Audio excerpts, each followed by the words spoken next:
Hello, welcome to today's edition of Daf Yomi, doing Nazir, and it's Daf 61 on the beat. So let's go. So just following on from the previous Daf, it's cut in the middle of a sentence. Well, the verse states regard to Nazir for his father, for his mother, for his brother, for his sister, should not defile himself, number 6-7, and it should be understood as referring to one of the potential to become ritually impure, which excludes a Gentile who has no potential to become ritually impure. A Gentile cannot become ritually impure nor impart impurity of any kind to others. However, the sage decreed that in certain cases Gentiles are considered impure, so that Jews will avoid them with regard to those matters. And that's in the Rambam Sefer Tahara, Hilchot Tumas Meis 1:13-14, and Hilchot Metamim Mishkav Moshe 2:10. The Gentile is not rendered impure even if he touched a corpse. An individual of this kind cannot become a Nazirite. The Gemara asks, from where do we derive that Gentiles do not have the ability to become ritually impure? It is that the verse states with regard to one that enters the temple in a state of impurity. But the man who shall be impure and shall not purify himself, that soul shall be cut off from the midst of the assembly, in Numbers 19:20. It indicates that the halachot of ritual impurity apply only to one who has membership in the assembly of the Jewish people, and excludes this Gentile who has no membership in the assembly, i.e. he is not part of the Jewish people. The Gemara asks, from where is it derived that this verse teaches that ritual impurity does not apply to Gentile at all? Perhaps the verse is referring merely to the excision from the wall to come kari, i.e. it is teaching that he is not liable to receive kari for entering the temple when impure, but that perhaps a Gentile does become impure. The Gemara answers that the previous verse states, and the pure person shall sprinkle upon the impure. It indicates that anyone has a possibility of attaining ritual purity by means of the waters of purification also has the potential for ritual impurity. And anyone who does not have the possibility of attaining purity by means of water purification does not have the potential for impurity either. So what does that mean? The halachah of impurity, which impurity does not apply to anyone who cannot be purified in ritual bath with the sprinkling of ashes of the red heifer. Although the Gemara does not state how it is derived that ritual purity in general does not apply to a Gentile, the early commentators explain that this is learned from a verse that deals with the water purification, and it shall be kept for the congregation of Israel for water sprinkling. It is a purification from sin in Numbers 19:9. This verse indicates that halachah of the waters of purification applies only to Jews, and the same applies to other methods of purification transferred and the bush. The Gemara asks, but one can say that it is only purity by means of water purification that he does not have, but he does have the potential for impurity. The Gemara answers,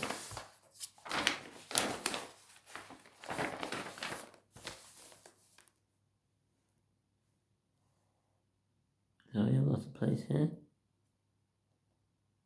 The Gemara answers, it is for this reason that the verse states, but the man who shall be impure and shall not purify himself in Numbers 19:20 to teach that these two statuses are interdependent. One who cannot be purified by the water of purification cannot become impure in the first place. Abba Yaakov said a different reason why a Gentile cannot become a Nazirite, despite the fact that the term man does include Gentiles in the case of evaluation. Here with regard to Nazirship, it is different. So what does that mean?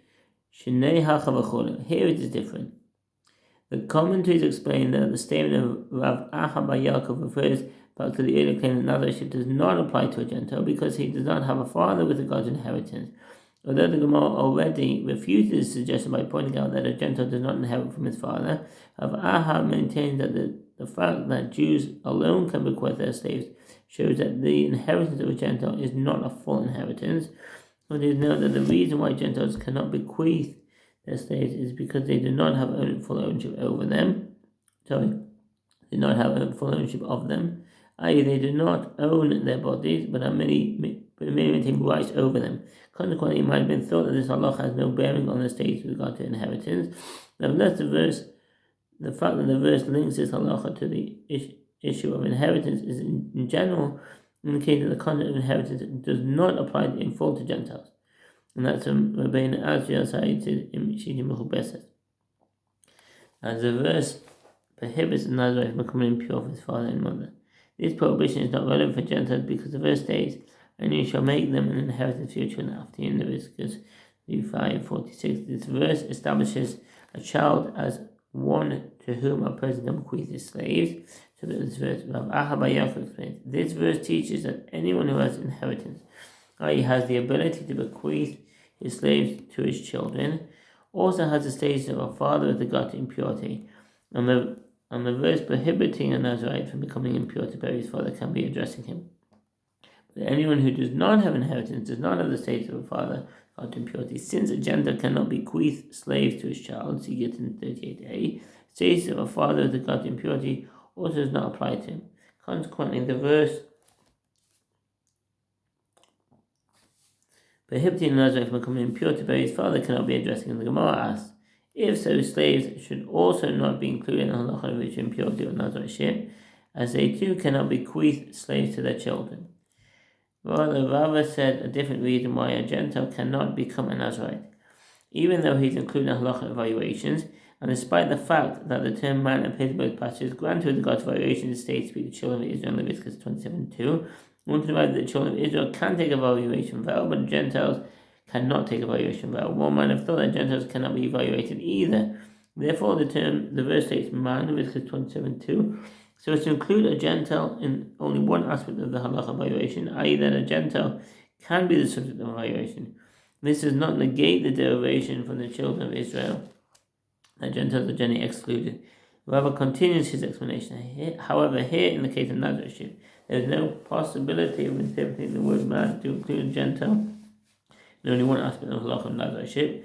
Rabbi explains, if one would suggest the following derivation from the phrase the children of Israel in number 6:2, derive that the children of Israel can take a vow of Nazirship and bring a Nazirite offering, but Gentiles cannot both take a vow of Nazirship and bring the Nazirite offering.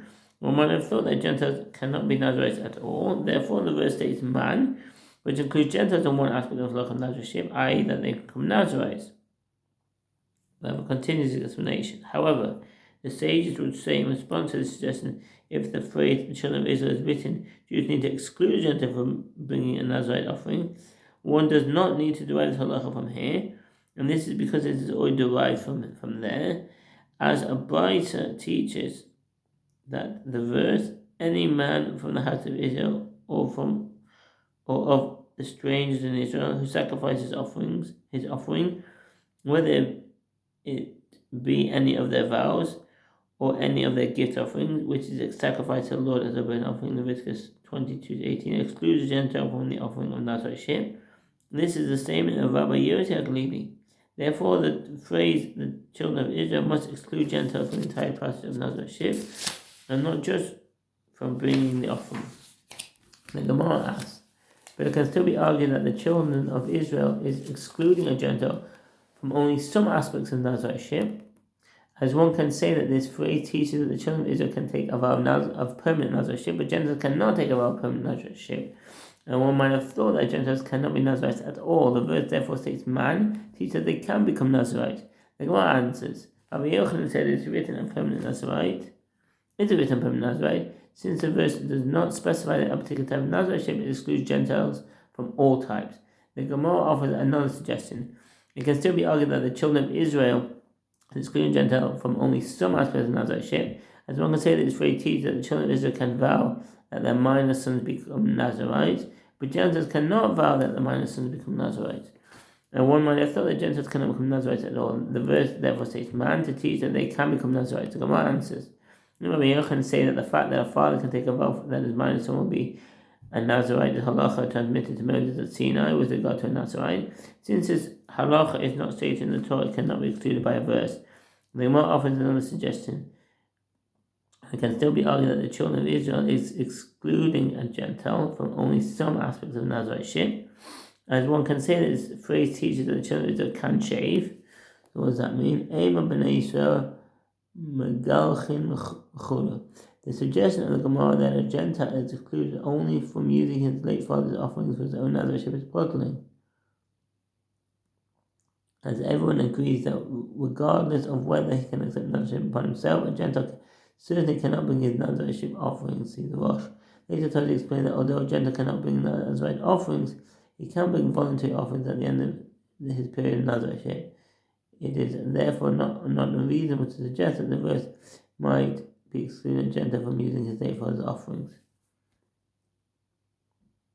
And cut the hair by means of the offerings of the father's Nazirships, but Gentiles cannot shave and cut the hair by means of their father's Nazirships. In other words, if the father of Nazirite, who was himself a Nazirite, died after having separated Nazirite offerings, sons are able to give offerings at the close of his own Nazirite. Thank you for listening and take care. All the best. Bye.